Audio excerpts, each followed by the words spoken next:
speedruns, you can come check me out on Twitch, Retrothon. Oh yeah. You know it, friends. And other than that, good luck with your Scooby-Doo run. Thank you. Cheers, bye.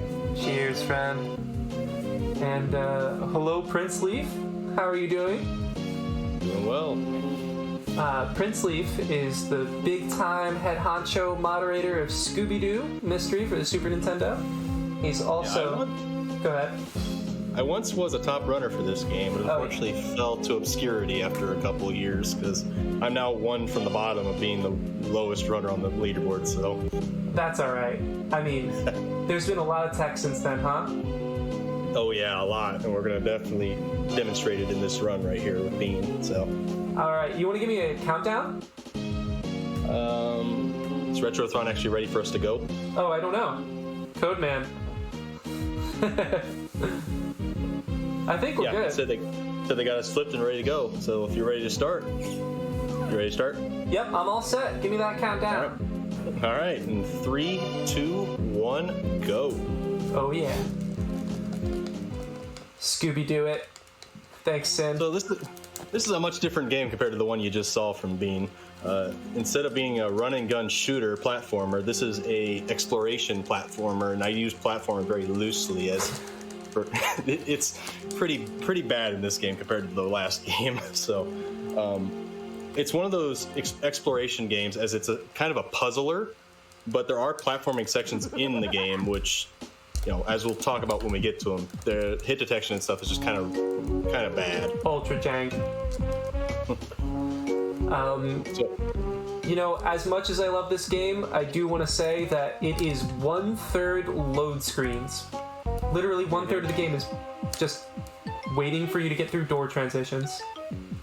Yeah, it's also one of those fetch quest games where it's all about just grabbing items and taking them to Velma, as you just did with this little treasure box here. Yeah. You had to go to it was a sort of a tutorial where if you go to Daphne, you get a Scooby snack, but you also get the item next to her. And first trick of the game here, you grab that trolley and then you just toss it here before you go any further into the room. It skips a dialogue box, which Fred's like, well, the pirate guy, he'll appear, and it's like, here, throw the trolley, and then you throw the trolley, and there you go. But just by throwing it, it skips that line of dialogue there.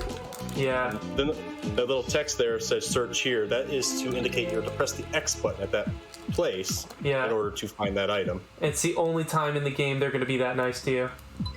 Because the rest of it, you got to figure it out for yourself. Like where this box is, this is another sort of hint. What the game doesn't tell you until you go back to this room is that you can now open that door which you entered the first level with, like at the beginning. Because if you go back there, it's locked, but you walked in the door to start the level. Yeah, it's weird. You also take items back to Velma to progress the game. So this is unfortunately something you have to avoid. So drop a crate here, another hint, and this is where we also introduce R running. Yeah. R is the button that's used to talk to anybody, but I'm guessing what happens is it stops you on your position, but since you don't have a trigger to talk to somebody, it keeps that position. In this case, he's running, and it doubles it, and as you keep pressing it, you get more speed. Yep. So as soon as you see Bean, he's going to be zipping across rooms, and so some of the jumps and stuff he made in that area will not be possible unless you do the R jump there. Otherwise, you got to wait for platforming. And as I've already hinted, platforming is kind of jank, whereas the hit detection where you're landing on platforms isn't exactly the whole entire sprite of Shaggy and Scooby here. It's kind of like in the middle of the sprite itself, so you can go through platforms and just kind of wonder why. So there's a little manipulation here that Bean's going to be doing. He wants to wait for Velma to come through this door so that later in the run, or later in this level, she will be at the right location. So now that she went through the door, Daphne actually doesn't do anything in this game other than give you Scooby snacks if you talk to her. Yeah, and a little bit of a new tech since the last time I had a PB in this game. You gotta skip the bucket here, but... Oh god, yep, that's a death. Yeah, those... Go ahead. If you are able to get on top of that first platform there, you can jump over that green mouse, but what you're supposed to do is grab a bucket to throw over him. But this is a special mouse, because for some reason, hits you're dead instantly. Where are we? We're all the way back at the beginning? That's fine. No big deal. Just go through that door. Yeah, the green mouse only one in the game that kills you instantly. But what we know now is that Velma is definitely loaded in the correct position. Ha ha ha. So we're just gonna go ahead and try that again. Pretty rare to miss it. Yeah, I just missed the input. I don't know what happened. And then, for whatever reason, the key to the door in front there is just right there. So no exploration needed to find progression for that room. Yep. Normally, and here we get our first little mini game. So this is a really fun one. So the goal of this game is to make a sandwich, and you do that by just moving Scooby with these 2 plates while Shaggy just randomly tosses whatever ingredient over his head. And you can't really determine what he's going to throw or where, like, what side of the screen he's going to throw it at. But the point that you want to do with this is you want to try to keep your plates balanced. Shaggy just tosses whatever, and it goes by whatever the weight of the item is, because everything is different. What you really want is those chickens, which turn into turkey, or like chicken legs. A live turkey turns into a chicken, turkey leg, whatever. Yeah. But you can stack the items as high as possible, but it goes by the weight of the item. So you want more meat items, not really so much the lettuce or the cheese items. Yeah, it's so actually it's a bit of a mix. So 24 seconds is a really good time. Yeah, he had 70 seconds total on this mini game. If you don't get the sandwich piled up, you have to wait for the entire time limit to go down. And this is the first of 3 that you have to do in the game. And this is the longest one, because every single time you do it again, less time is on the board. Yeah, it's 70, 50, 30. And the trigger is actually by height to finish the game. And it's just above, and it gets higher each mini game. So there's Velma. She showed up in the right place. And here's another skip. Just gonna try and, there it is, dialogue skip. Yep, throw the soap before the dialogue hits, and you can hit the pirate before the dialogue. It's just, you get spooked, and then Daphne's like, throw the soap, and there you go. Yeah, this is a total auto-scroller. So here's another mini game, and this one we can speed up. As you see, the timer is 99 right now, but we can actually lower that time limit by doing what the game doesn't want us to do, is what you normally wouldn't do in a play. So there's ghosts, and then there's going to be armors that appear out of these little vases here. But what you really want to do is hit your friends, because that takes time off the clock. There it is. So hit Scooby there, took some time off the clock. Now he's going to hit Velma and Daphne, and then hit Velma or Scooby, whichever one he decides. Yeah, I missed, but got it. And then it's over. Yep, timed out, and that's going to be the same strategy you use for all 3 of the games that you have. And that mini game, you can continue to go on until, there's a certain kill screen moment. If you're so good at the game and continue to hit the ghosts, get the time bonuses, because every time you hit them in succession and it goes groovy, you gain a little bit of time back. Oh, really? But it does get to a point where the game will not spawn any more ghosts. So nothing happens till the timer runs out. Huh. I've never done that. Well, I cheated when I did it because I used rewind. Yeah, I don't think they expected you to actually do that. So what Bean just did was he grabbed a barrel of gunpowder and didn't die on the green mouse. And then he jumped over that green mouse that's supposed to cover with this bucket. But he gave those to Fred, and now he has to wait for Fred to walk all the way over here, which takes about about a minute. Yeah. It takes a minute or 2. So this is about the time to, read donations, if there are such donations to be read. Other than that, you just mess around, and he has this bucket here. He could show off this little glitch that he found out. Yeah, but there's another glitch I want to try. So if I toss the trolley against the wall here, I'm now clipped into the wall, and if I throw the bucket, it's gone. It just goes through the wall. It clips, and it's lost out of your inventory. However, we want the bucket.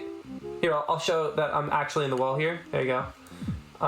We want the bucket, though, because later One-Eyed Matt comes back, and we can skip, if we're very lucky, the last dialogue sequence by us getting hit, by removing his dialogue sequence, by hitting him with the bucket.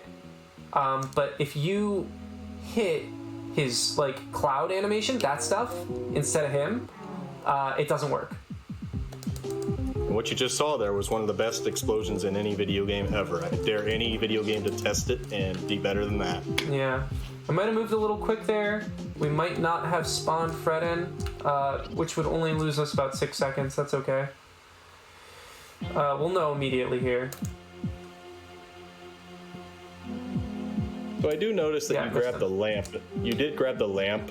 The lamp in the first level is not actually very useful, as the dark rooms that are in this level really have nothing in them. So you just go into a room and pick up something you can see on the screen, and then go to a different room which also has the item in that screen. So hello? It's more of an introduction. There we go. There's an invisible trigger there, apparently. Mm-hmm. Yeah. So he picked up a generator plus a little extension cable. Now Fred is going to sleep through the door. There you go. Because that's apparently the noise that electricity makes. So here's that submarine. He can't go in there yet because he has to go into this first dark room, which the key is already visible. So even if you didn't have this lamp, you'd be able to see it. There's also nothing in the room that kills you, so the lamp is kind of useless in this first level. Yeah. Goes into the submarine, and he gets the final clue of this level. So with this clue, he can go to Velma and start the trap sequence. Yeah. If you're really quick, you can catch her in this room, but a couple of jumps there. She didn't show up. Oh, there she is. Oh, and we missed her. Alright. I tried to catch her there, but here she is. Good work, guys. So now let's go catch the ghost. Jinkies. In typical Scooby-Doo fashion, they build those ridiculous contraption right there. The most ridiculous contraptions. But the thing about this trap, and something that I kind of dislike about this game, you already have some of the trap items you need. So you have to go pick up one thing, because you have the trolley and you have the teddy bear, and now you need this little rug that's over here. It's the only reason I need to go through all these doors. Mm-hmm. If you try and grab it early, it does not work. Yep, it's actually a dialogue or something that you can't, like, it's not like you can't pick it up. They mentioned something about it being important, but yeah, you can't. The game just doesn't let you pick it up. Yep. So now I want to switch onto the bucket for the final little attempt here. I'm trying real hard for us, guys, but I'm not sure. Here we go. So what is important to note about this fight is if he doesn't do this trick, he has to take an intentional hit here. Yeah, let's see if I got it. No, I didn't. It's all right. So the game actually does give you a Scooby snack for this moment, because you can't escape that little damage hit there. Yeah, but if you hit him with that bucket, very recently we found that you can, in fact, remove his hitbox. Unlike the other two skips, it just removes his hitbox completely and it'll run right through you. You can chill with one-eyed Matt on the same screen. Yeah, that's unlike another villain that we'll see 2 levels, but we'll get to that point when we get to there. Yeah. So the second level is the Haunted Carnival. Arguably the hardest level. Mm-hmm. There's a reason why, because the platforming section is brutal, kind of jank and brutal, but the game just in general likes to throw random stuff at you, and this one probably is the most random, because werewolves, those are the enemies that just spawn at random, could literally spawn in as soon as you enter an area. Yeah, and their RNG is partially at least based on how much damage you take. So if you take more damage, they're more likely to spawn. So you notice piles on. So you notice he picked up that strength manual. This is required, and the game, unlike the first clue in the game, doesn't have something telling you to sniff there, which you do by pressing the X button. You need that, plus you needed the little, I don't even know what that's called, but it's a little, it rings the bell when you hit it with the hammer. It's one of those little games. I can't think of it right now. Feat of Strength. It's one of those test your strength with the mallet games. Yeah. So you go into this random tent, you find a 5-cent nickel.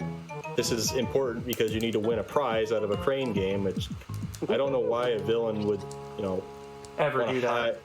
Why would he hide a clue inside of a claw crane game? But why would you ever think about doing that? I actually thought that was part of the background when I played this game. So the clown appears here. You can jump over him. If you're good. And Bean's going to grab this lamp because this is actually a pretty important one. Yeah, that's an important one. And then we get into our second mini game of the fridge. Now you have 50 seconds, and the food comes out a little bit faster and more random. Okay, it's just as random as it was in the first one, but it's a much faster. Yeah. So the same thing applies here. You want to try to stack up as tall as possible, as quick as possible. Shaggy's being very generous right now with all this stuff. But if he doesn't start hitting the right side a little bit more, then we're going to be in trouble. Yeah, but I think right side is actually slightly more common. So, hello? Ooh, we're getting a little bit laggy. Yeah, what was going on there? We were having a good game until that happened. Okay. Play on emulator? Yeah. Okay. My SNES setup is a little bit broken right now. Alright, looks like we're gonna get not a lot of time saved. There we go, 5 seconds. 5 seconds. He had actually stacked the right plate too high, so he wasn't actually getting any more things on that side. Yeah. I don't know. You scored enough to get a 1-up. Yep. That's actually a sign of a slow game. And also, you put your score up, but score doesn't really mean anything in this one. Yeah. You also get your life back, which isn't. I guess I haven't explained that. It's not really a life bar; it's more of a fright meter. So that's why it's not all the way filled in at the beginning, because it's filling up as you get scared. Whoa! This is a kid's game after all. They're not supposed to die. But video game logic would just tell you if it goes all the way to the end and you lose, then you died. Yeah. So what he got out of that trailer was a key to open up more rides in the carnival, which we will go into our next mini game here, the only time you do this one. Yeah, this is a unique one. There's supposed to be another unique mini game in the next world, but I guess it was removed before the game was completed, and someone was able to hack the files, and all you have to do is change a single bit, and you can see the game that they removed in World 3. Because World 3 doesn't have any mini games, which is clearly unusual. Yep, they spare us having to do the fridge mini game and the the Whack-A-Ghost mini game, but the other interesting thing wasn't there some boat section that was also cut out of that level as well? Yeah, that's exactly what it was. It was a boat mini game where you had to pick up items. I gotcha. Something about maybe vertical, like it's not just a linear side scroller thing. It was more of an up and down. It was like a full top down scroller. But the graphics were really messed up. You have to talk to Velma before you go in here, or else you can't go through. You can't unlock it. For some reason, you go into the front of the truck, and now you're in the back. Missed it. Then we might so this is the first really difficult platforming section, where every single issue of hit collision and stuff starts to really shine for. Yeah, that was scary. Holy crap! All right, so I missed the cycle, so we're gonna be able to do the cheat here. We go and open our menu. Here we go. Alright, and now we lose collision for the left wall. Okay, that's normal. And then you use the specific jump here to skip quite a bit of platforming. You don't need the R jump or the R running for this one because it's... Oh, well, we died. And yeah, there is fall damage in this game, by the way. Yeah. So he filled the fright meter all the way up, and every time you do this, you lose about 20 seconds because it's just so long, and then a load screen, as you hinted that most of the game is a load screen, but the load at the checkpoint is very generous in this part of the game. Yeah, we're fine.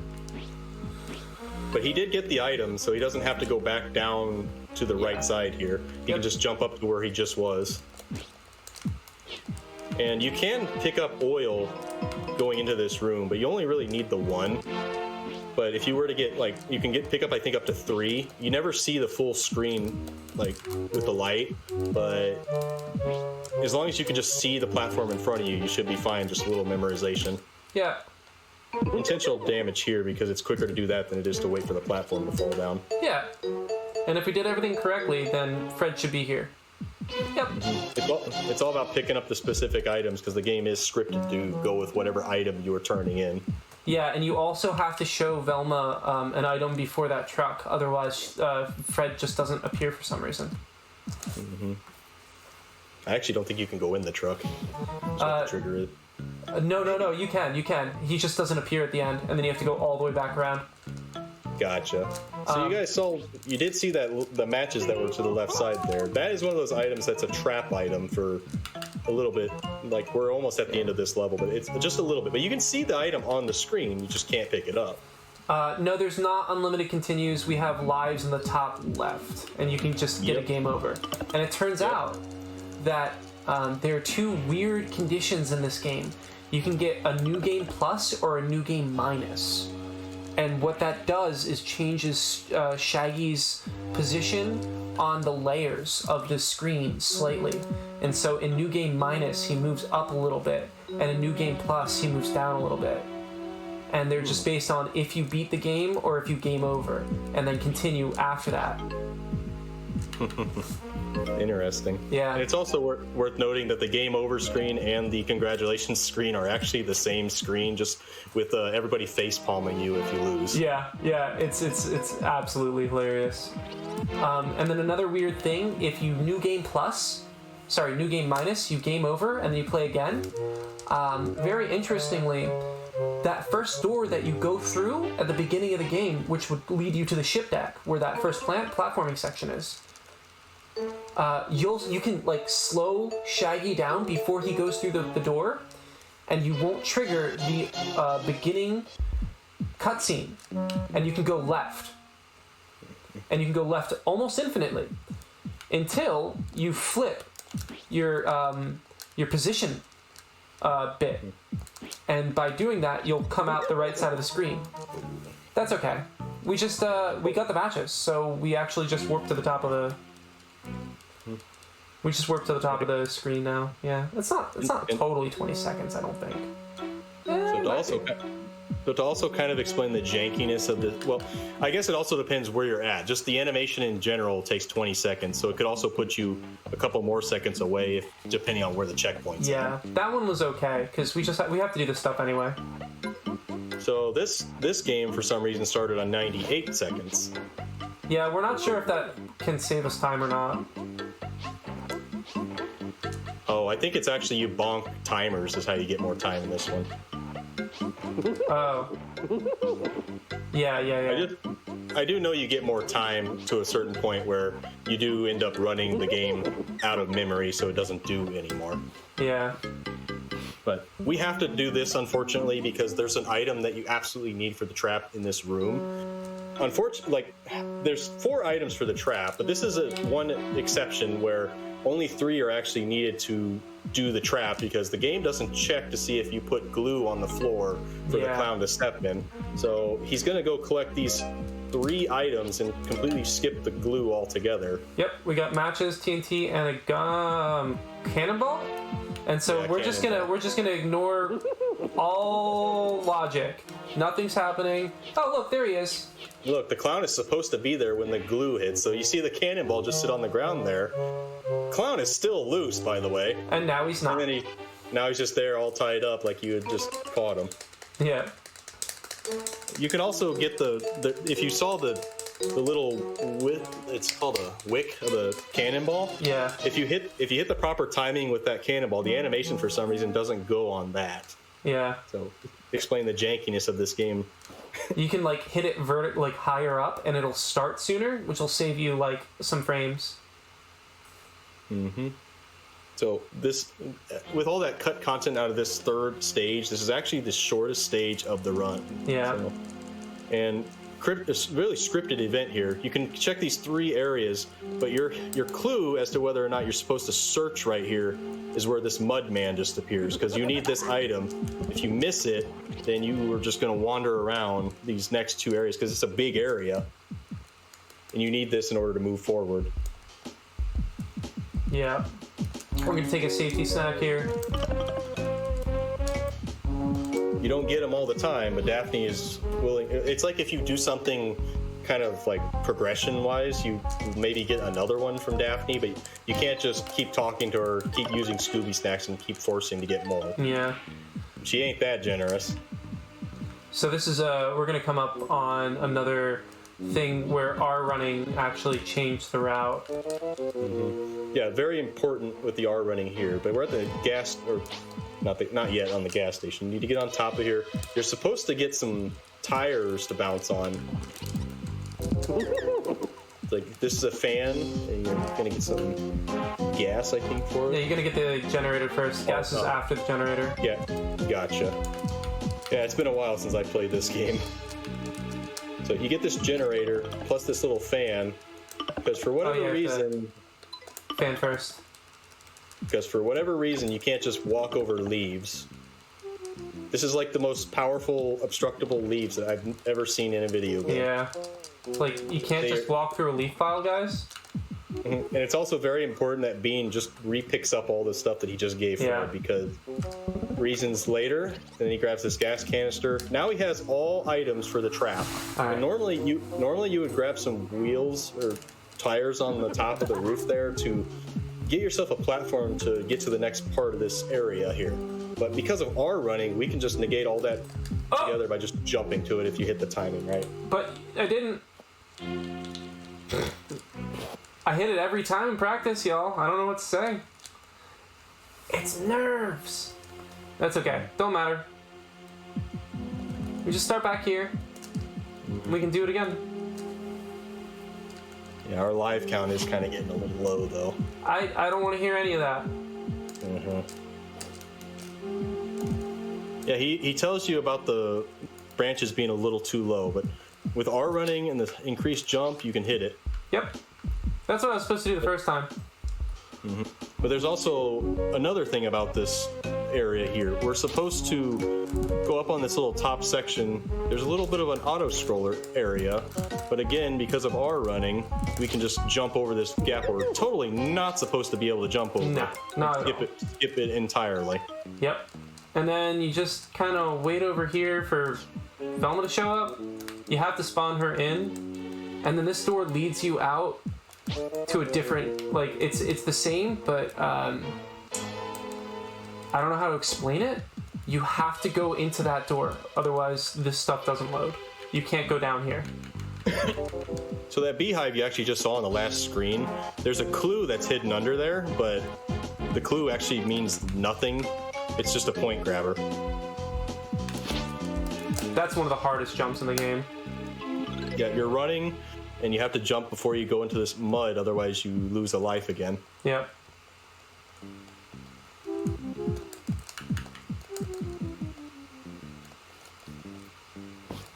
Let's see if we can avoid the zombie here. Nope. So he grabs this report. This causes something else to appear in this level that he needs to give Velma in order to trigger the next trap sequence. Yeah, as I said, this is the quickest level in the game, and we're already at the end of it. Yep. You realize there's no mini game, no whack-a-ghost, and no fridge mini game, and this is the one darkness section in the game. Yeah, I like the repeating motifs. So grabbing that report made that tar appear, so now you can give her the tar and then the report, and now they know what's going on. You can start trap sequence by talking to Fred. Yeah, if he loads it correctly, and he did. Sometimes he doesn't load that, and you have to, like, wait around. So remember when I told you needed to grab those two items? Well, now he needs those two items that he picked up, and then that gas canister he also picked up. If you had not grabbed that, you would have had to go right back through that forest area with the tricky jump and terrible platforming. But since he grabbed it before coming here, he doesn't have to go back through that. Yeah, and then the last thing I have to avoid is just if you touch the monster, the villain on this world, on the screen that he first appears on, he will not chase you and you will soft lock the game. There are so many ways to soft lock this game, but I mean true soft locks. Yeah, this game definitely needed some more beta testing and all that stuff. Yep. And quality assurance testing, because it's one of those things. Like, we're at the end of the level. It's just kind of frustrating if you were to cause them to touch you, Yep. and now you soft lock the game. But there's also one very, very bad soft lock that's going to come in the next level. So he got touched there, and he's still going to be able to end the level. Yep, we're good. You can avoid that one if you jump on the first frame of entering the screen, but you don't lose any time if you get hurt by the boss there. So, you know, no skin off my nose. Mm-hmm. Okay, we are in the last world. Yep, cruising through this game. Yep, there's only 4 worlds in this game. Yeah. And this one has a little bit of scripted moments starting it out. It's the longest level of the game, but there is some level of difficulty in it as well. But there's also a lot of like missed opportunities, I'd say, with this one, because it's, as I said, it's supposed to be a puzzle platformer, but there's a puzzle that's coming up that we're totally going to skip altogether because the game designers totally forgot about a key mechanic in the game, and that is as you dash, you gain a little bit of height on your jump. Oh yeah. Yeah, that's kind of important. So we're gonna get one of our first mini games out very quickly, but first you got to find some printing paper here. Yeah, that's really, really interesting. This is, if this level wasn't so like pressureful, you know, you're at the end of the run and you haven't soft locked yet, and you still could soft lock. I think it would be my favorite. I dislike this level just because it's too scripted. Because you saw that bat go into that door. That door is actually unlocked until you grab that printer paper. Yeah. So it cuts out the exploration a little bit. It's like you're supposed to find clues and stuff, but it limits you to certain rooms. And this is really annoying. No one in recorded history has beaten this minigame. You only got 30 seconds, and even though Shaggy is throwing the food items faster, you just got to make sure that he gets you a rhythm, like he puts it left, right. He doesn't do that. Like, as you just saw, he threw left 4 times in a row, and then he threw one right, and then he threw another one left. So you can actually bounce them off of Scooby's head if you wanted to. But it doesn't really do anything for you. There's only 30 seconds in this minigame, so it's over relatively quick. But this is what happens if you don't fill up the sandwich by the end of the timer. Yep. That sandwich is too small, Scoob. We've had some people think that they beat it, but we've never seen a true, like, 1 second still on the timer, congratulations screen. Mm-hmm. And that is the last time you're going to see that minigame. Yeah. So we get this ink, which, you know, the sort of theme for this one is they've got some counterfeiter. So he gets this ink and some printing paper as he makes some dollar bills. Yeah, I skipped the dialogue sequence there. I just skipped one text bubble. By showing her the ink before she touches you. Because the distance you can talk to people is larger than their, like, hitbox. And because of that, we can show her the ink before she has a scripted event. Speaking of scripted events...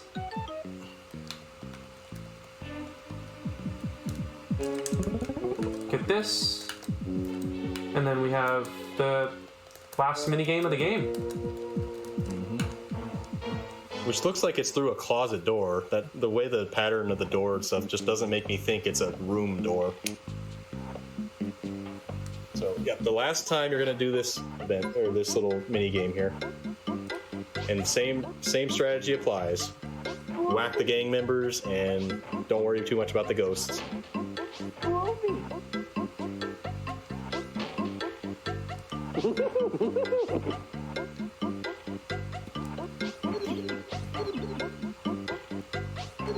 There we go.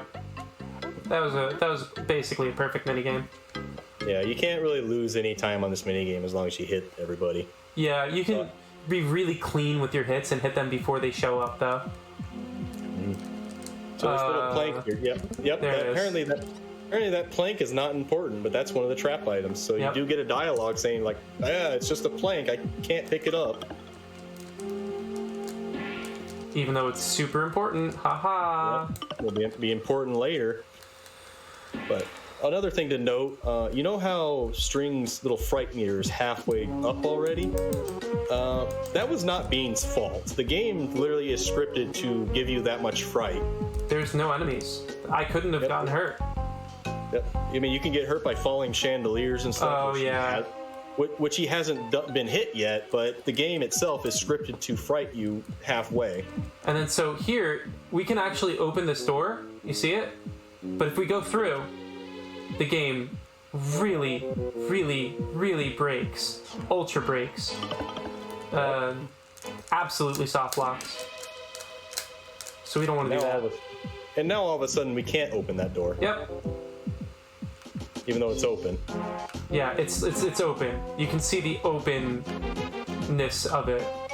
So another scripted event here. You got to wait for Velma to get all the way over here so that she can push the door open. And if you talk to her, before opening the door, you save a little bit of time because the dialogue boxes stack. Got to pick up that cheese. Okay. Yeah, that cheese is about as important as the bucket, but there's a difference between the bucket from the first level and this one. Whereas the bucket in the first level would just stop the mouse from killing you altogether. Whereas this one, the mouse still kills you in one hit, but this cheese makes it so that a key will appear. Yeah. Oh, there is another green one. You're right. Yeah. There you go. All right. And so this section is actually quite difficult. So here we go. So this is the special room that has the sort of puzzle that I was mentioning at the beginning of the area. So there's these two library books you grab here. Yep. Yeah, gonna have to go around. No big deal. Yep, those two library books will let us get to the top of the screen.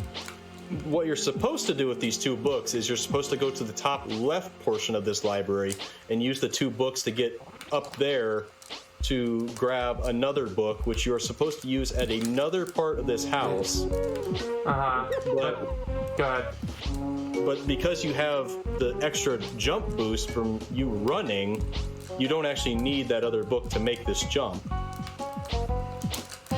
Because, yeah, the developers totally forgot that you got extra height on their jump. So they make a puzzle which you need to stack things in order to get a little extra height to jump over something. But they totally forgot, and then they made a platformer out of it. Yeah. And then So we didn't actually go to that room that has that book in it, so it's just a waste. Yep, and then we get this plate. We do a little death warp. And yeah, those lives are a little scary, gotta say, but we can go to 0. Mm-hmm.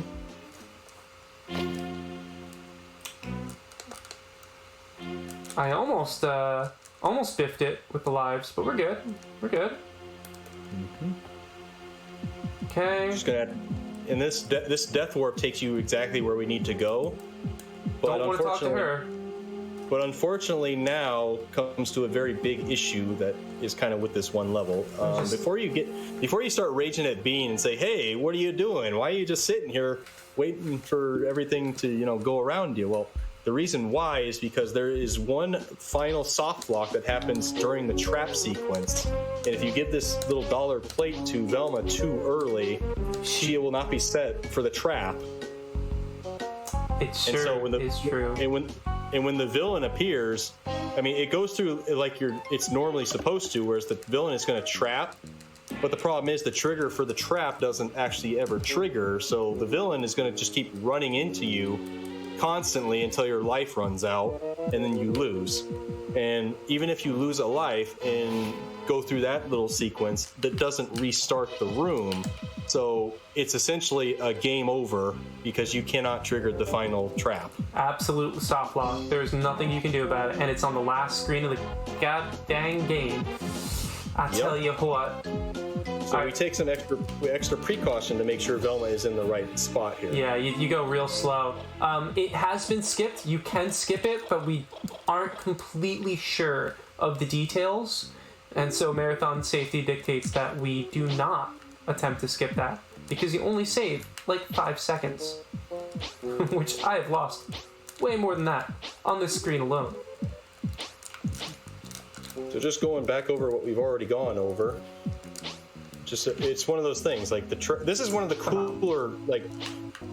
cooler trap sequences of the game because they actually put the items around the house. Yeah. So you have to go actually collect things in different rooms, whereas with the other levels, they were just kind of in the same area, like towards the end or like just as soon as you pick them up. Because if you count where you use the leaf blower and the little generator, they're like 2 rooms from each other in the 3rd level. Yeah. So keeping consistent. In the carnival, they were all in like the last area, about 5 areas connecting to each other. In this one, you have to go back to the attic to grab this little barrel. Lamp's burning brighter now, Scoob. And so, for whatever reason, this is the one time in the game where you don't take fall damage. Yeah, look at that. Quite beautiful. Normally, in every other room, you would take some damage there, but no, not in that room. It's special. Probably because it's the tallest, like the highest room you're in. Yeah, devs were probably super nice and were like, you know what? You don't need to really take damage here. All right, so it does look like Velma is in the right place. So. Yeah, but we'll see about Daff. Looks can be deceiving, so you give him all 3 of the things you picked up, and now you are going to go and lure the monster to one last trap, and the game will be over. Yep, I don't think I'm getting a sub 40. This is the slowest I've completed this game in a while, but it's still a good run. I like it. I'm happy with it. I had a good time. All right, here we go. Did we soft lock the game? We did not. That is going to be... Time does not happen as soon as the trap is up. Mm-hmm. It happens when you actually press start on the password screen. Yeah. So you capture him. It's JD Morgan, not JP Morgan, but you know who they're going by. So then it's time. Yeah. All right. And they're all happy because we beat the game and Shaggy's face is cut off. Yep. So, thank you, everyone. Now, if we had some time, we'd show you what happens when you go out that front door, but... It would take a long time. It would take another 5 minutes. And unfortunately, we were overestimate. I want to thank you very much, Princely, for hanging out with me tonight. Yeah, I appreciate it, man. Thanks for having me. It's always fun to commentate for this game. It's one of those lesser-known games, not a whole lot of runners for it, so... Yeah, and with that, I think we are going to end it. Thank you so much for having me tonight, folks. I was really happy to put those runs together for you. And, put your hands together for the next runner. Really... Enjoy. Yeah.